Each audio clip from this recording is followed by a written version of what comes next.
Shipping, and we're joined on the Keller Enterprises guest line by Michael Flint for another edition of Wando's World here to break down this game. How you doing, man? Hey, I'm doing good. How are y'all?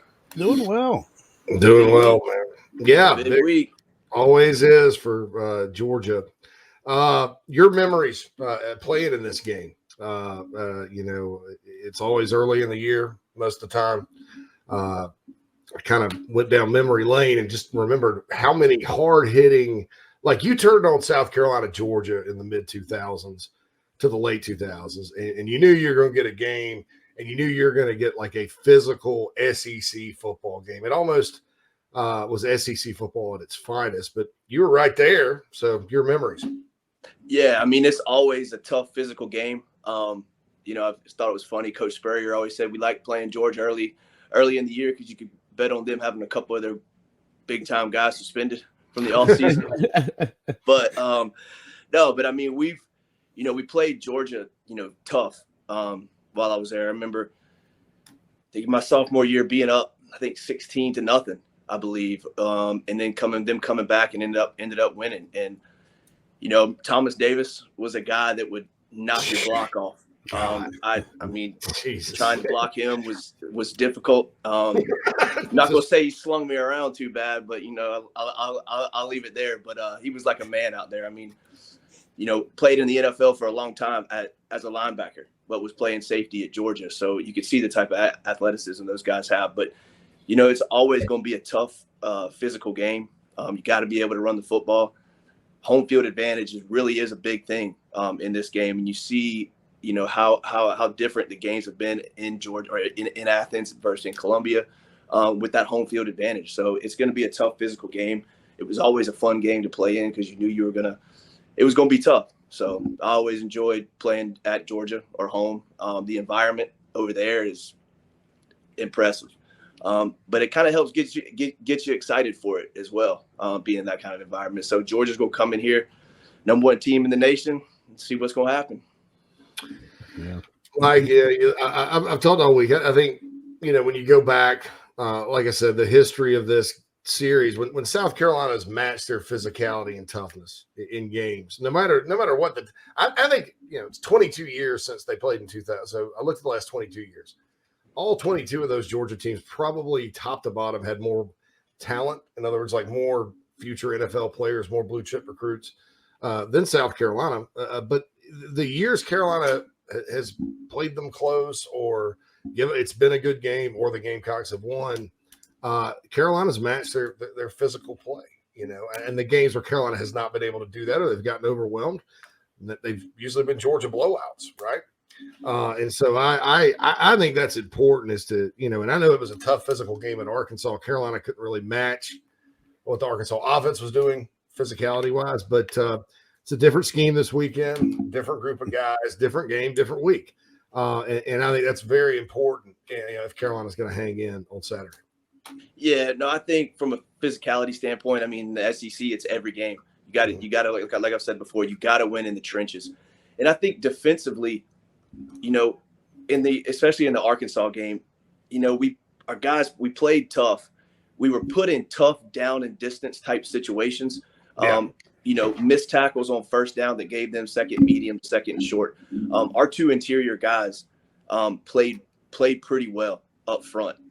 They maintained the point of attack, did a great job in run fits, got some pressure, but Arkansas was in favorable down and distance type situations for much of that game. And it didn't really allow us to do probably a lot of what we wanted to do defensively. They had success on first down, and those first couple drives that Arkansas scored, we were, a missed tackle away or, a broken tackle away or something, just a fundamental mishap from that game being completely different. I thought we matched up pretty well with them. But, obviously with Georgia, we can't do that to ourselves. We can't allow Georgia to get in these favorable down and distance situations. Towards the end of the first half against our All right. No, you got me back. Yeah, Bo. End of the first half for Arkansas. End of the first half. Yeah, no, we were in favorable down and distance type, unfavorable down and distance type situations to allow Arkansas to consistently do what they want.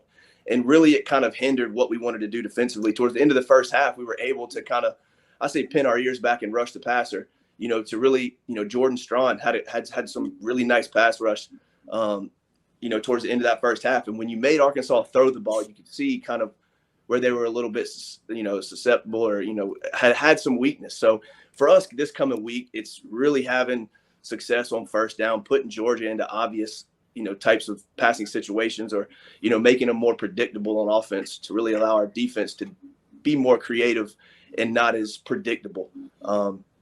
But I think, like I said, those front four guys have to be really good. They have to maintain the point of attack. Georgia's a very physical team, and if you allow them to run the ball and run the ball well, it's could provide to be a long day. But I really like the way that Nick Emanwari is playing. I think he gives us a lot back there, but he's going to be tested this week in the passing game. And I think that's one guy I'm really excited to see because he plays fast. You don't see that with a lot of freshmen, and he's playing faster than a lot of the older guys out there. He's all over the field. He reminds me a lot of Co Simpson and Jalen Foster, to where he's always around the football. No matter where it is, you're watching on TV, you see 21 come into the picture. And, I think it's a breath of fresh air seeing a guy like that come in and really just play fast and play quick. But I'm interested to see how he does in coverage this week, because he's been really good in the run game, and it's been a really nice surprise to see him all over the field. Yeah, coverage. He being a younger player, Phil, you can attest and add to this if you want. Mm-hmm. Being a younger player with sort of what they do on offense, Georgia, with the tight ends throwing to the backs, things like that, the play calling. I think Monken will probably try to go after him. Don't you think, Phil? Oh yeah, I mean, I think it behooves them to do that. I mean, you've got to go after the secondary, especially if we're going to be injury depleted. Then why not? Yeah, why not go after these younger guys who are inexperienced? Yeah. And I think a big thing, that a lot of kind of gets overlooked a lot of times is the crowd noise, and having Georgia have some cheap penalties early on in the game to hopefully force some punts. I know Georgia's always had a lot of success on the first drives defensively. Even good success on offense, but if we can have them get a couple cheap penalties, jump off sides early, have some long down and distance type situations, and make them punt early, I think we got a shot. Mm-hmm. Well, Michael, you win the toss. What do? You taking the ball or you kicking it? That's a tough one. I know this one. I know. Yeah, I've heard some stats about Georgia defensively on the opening drives and how good they are. Mm-hmm. I think with the crowd noise, defer, let that defense feed off the energy of the crowd. Our defense has had some success this year. They've been good. The Georgia State game, they really fed off that crowd. And I think you put the defense out there and then take the ball the second half. Mm-hmm. Yeah, South Carolina's defense, even going back to last season, the whole Beamer era, the Carolina defense has played pretty well at home. Clemson last year was the exception. I was disappointed with they were not able to bottle up Clemson's run game a little more and force DJ to throw it, because that could have gotten interesting. Unfortunately, he only needed 99 yards in that one. But Auburn game last year, Carolina's defense, Florida, all of them. Carolina played pretty well. Even Kentucky were forcing 3 turnovers. Mm-hmm. Continuing on with Michael Flint. So how does the offense attack? This has been the debate this week, is like balance versus effectiveness versus, how do you get things going if you're Marcus Satterfield and the Gamecocks offense, Rattler and those guys against this Georgia D? Yeah, and I was watching I happened to see the show on SEC Network, Portraits, with James Bates, and they had Coach Spurrier on there. Batesy. One of the things that really stood out to me is, and I don't know the exact quote, but Coach Spurrier, I don't know what the exact question was, but he said, offensively, we don't worry as much about the defense. We focus more on ourselves. We focus more on the offense and what we do well, and we make sure that we're prepared for what we do. And that's not saying we don't watch film on the defense, but it's watching film on the defense, having a game plan, and building that your game plan for that week around what you do well, but also around where you see weaknesses in that defense. from a zone standpoint, from a man coverage standpoint, certain down and distances, having plays that are part of your scheme, part of your system, and really sticking to your identity, but utilizing those strengths, certain play calls, down and distance situations to really attack the defense, and don't adjust what you do offensively because of what that defense does, to completely flip, what you're good at, and, really having that scheme, that identity as an offense. And so really getting back to what was our identity as an offense? What did we want to do? Did we want to be good at running the football to help set up the pass, or, things of that nature? So it's, really getting back to who you want to be on offense. And, from what we've seen the past couple of weeks, it's been different. I haven't really, who are we as an offense? What are we trying to do?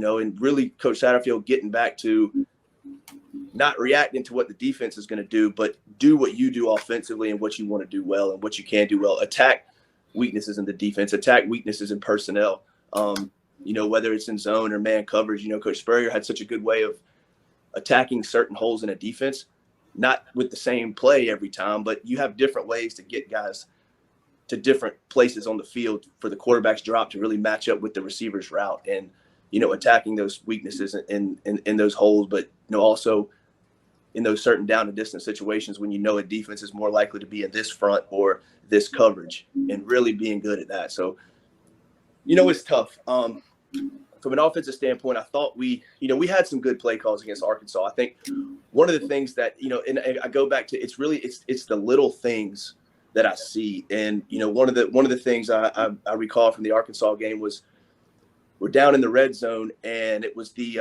ball that Rattler threw to Juju McDowell, kind of like that little wheel route out of the backfield.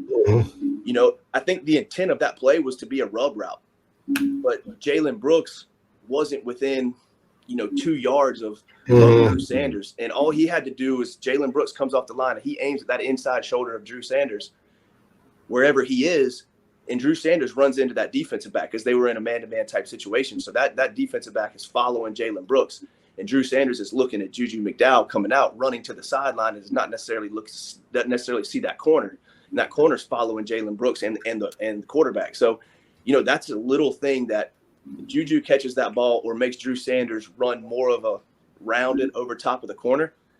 I'll take Juju McDowell in the open field over a linebacker, 9 out of 10 times. And, it's just the little things that if we, score, we get 7 there, things change. And so a lot of times with us, it's just doing the little things right. And I know we hear that often, but when you really go back and watch the game, it's small things. It's the little things that, and, the coachable moments that are there. So I think there's a lot that, we can work on. I did like some of the diversity of the play calls. We started to run some more screens, but we've got to be able to run the football. You can't just go out and throw it 40 times a game. I mean, if that's what we want to do, then we need to commit to it. But, I want to be able to see us have success running the football. I want to see us attack, get a hat on a hat, and really push these guys back and win the trenches. I know that's a tall task this week with what Georgia does, but I think, some different misdirection, draw type plays, I think we can have success. Make those guys over pursue, make them over pursue, play too fast to where we take advantage of that speed and that athleticism, to our advantage, to really put our linemen in good situations to be successful. And, I think some misdirection, some draws to help, get those guys to over pursue, because I think at times they're going to pin their ears back and they're going to come. And, we need to get in positive down and distance situations where Rattler's not a sit and duck back there, because, certain pass protection type or certain situations with pass protection, we haven't been very good. And I think the more we struggle, I think the more Rattler's going to get more happy feet back there. He's going to escape the pocket. He's going to look at the pressure rather than feel the pressure. Been a couple of times that he's had a chance to kind of slide up in the pocket rather than bail out. And he's bailed out a few times too early, but overall he's been good. But a game like this can get out of hand very quickly when some of those guys up front are getting early pressure and continuing to get pressure to where Rattler doesn't feel it. He sees it, and that's not good when the quarterback is looking to see where the pressure is coming from and then trying to get eyes back up downfield, to see where everybody is, see where the defenders are, and make a throw. So, yeah, pass they have to pass protect better. And I thought, honestly, in fairness, I thought it was sort of leaky early on against Arkansas, and it got better as the game went on. Of course, Arkansas plays defense. It's not quite like what Georgia does, but it is a multiple front. They want to get pressure with 3 or 4 and drop everybody. And one of the differences, their linebackers will be really good. Probably better in pass coverage than what Arkansas was. All right, Michael, we're running up against it here, so we're gonna get your prediction and how you think the game will play out tomorrow.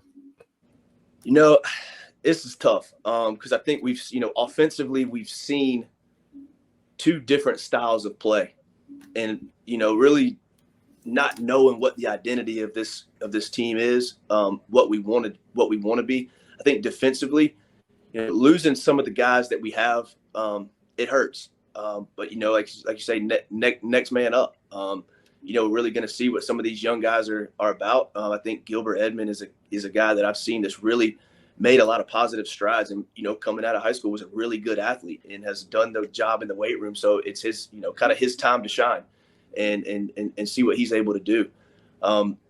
It's going to be tough. But I think, I want to say I think we have the guys that can keep this game close. And I think if we are close in the fourth quarter, I think we have a shot. I think it's going to be a tough game. I think, Georgia is a dang good team. You see what they're able to do offensively, defensively. It's going to be a tough. I think we keep it tighter than what most folks expect and what that spread is looking like.